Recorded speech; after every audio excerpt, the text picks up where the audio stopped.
Boy, this tea is as hot as fire.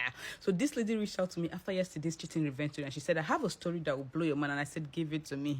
Give it to me. So she said that she got married to her childhood sweetheart, who was not just her childhood sweetheart, but her family friend, because their mothers were best friends. They relocated from Nigeria to America when they went to school, and they stayed back in America, and all of them were born in Chicago. So she said after college, she stayed back in New York because that was where she went to school, and the guy went back to Chicago for to join the family business.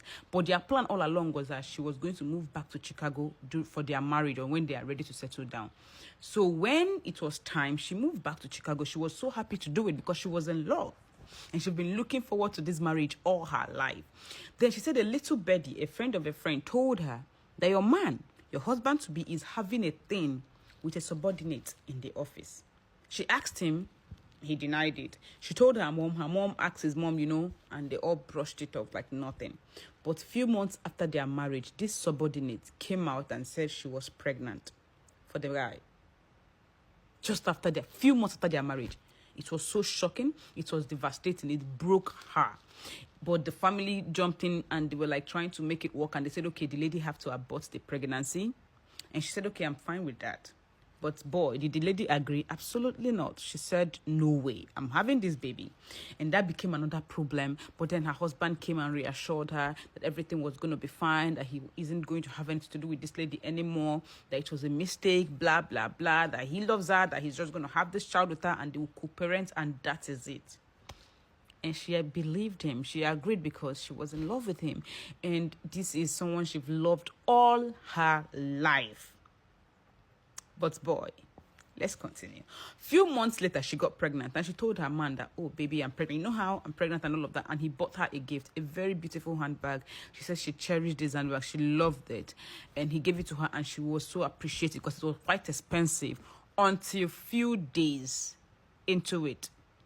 And her housekeeper came to clean and she was throwing some clothes into the laundry and she found something in one of the pockets of the trouser, a receipt. And she brought it to her like, Mom, is this something I can trash? And she was like, let me see. It was a receipt of the bag. But when she took a closer look, she noticed that this bag wasn't bought one, but two. So who did her husband buy this same bag for? And she just assumed that it was for the side chick, baby mama to be. And when he came back, she confronted him, but she was so direct. She told him, so you bought the same bag for me and your, like sounding as if she saw her with the bag. And the guy fell for it. And he was like, oh, I just saw it. And I felt it was so nice that you guys should have it because it was just so pretty. And she was like, the bag you bought for me to congratulate me on our pregnancy. Really? So that was the day that every love she had for him just turned to hate. And she told herself that she was going to mess him up. Now wait for part 2.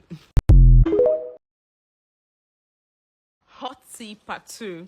Now she said, I'm going to sound like her. She said, sis, I told myself I'm going to mess with this man. Like, I didn't say nothing to him. I couldn't even say nothing to him. I was so dumbfounded. I was so hot that I didn't say nothing.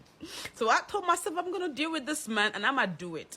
So I went to my mother-in-law's place, as usual, because I always felt like, because we grew up together, I've always seen her as a mother.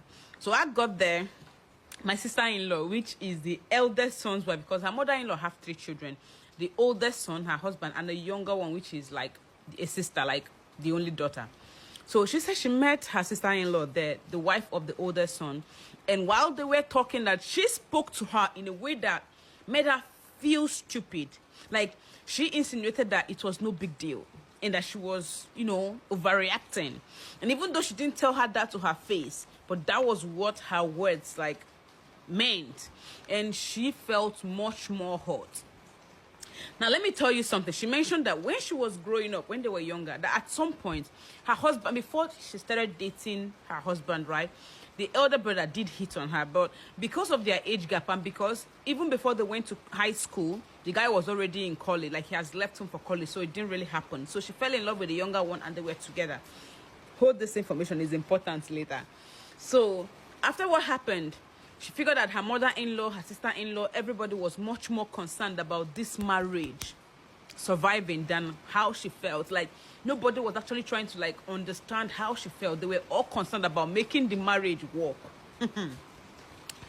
So even her own mother told her that, like, her own mother spoke to her in a way that made her realize that she was trying to preserve her relationship with her best friend more than her daughter's happiness, and that was what hurt her the most. So her brother-in-law was the only person that was even like trying to understand with her. It's raining. I don't know how this video is going to be. Trying to understand with her, trying to calm her down, trying to tell her that your feelings are valid. And this was the same guy that once hit on her when like she was growing up. So she told herself that she was gonna hurt her mom, she was gonna hurt her mother-in-law, she was gonna ruin every relationship, not just her marriage. So she went ahead and started getting closer. She stayed to her brother-in-law and she slept with her brother-in-law because obviously the guy have always had something for her. She slept with him. She didn't end there. She terminated the pregnancy. Now she told her husband that she had aborted the baby, and also told him that she slept with his brother, and she told her mother-in-law. So her mother-in-law and her mom started having issues because mother-in-law was like, your daughter wants to ruin my family. And then she filed for divorce and divorced the motherfucker, according to her. And then she went back to New York and continued with her career. And that she's in New York now, and she's engaged, because this is like 3 years now. I think it happened about 3 years ago. Oh my God, it's raining so. Hot tea continues because the rain have stopped. So I asked her, I said, do you ever feel bad about your brother-in-law being roped into this? And she said, not really, because he was just collateral damage.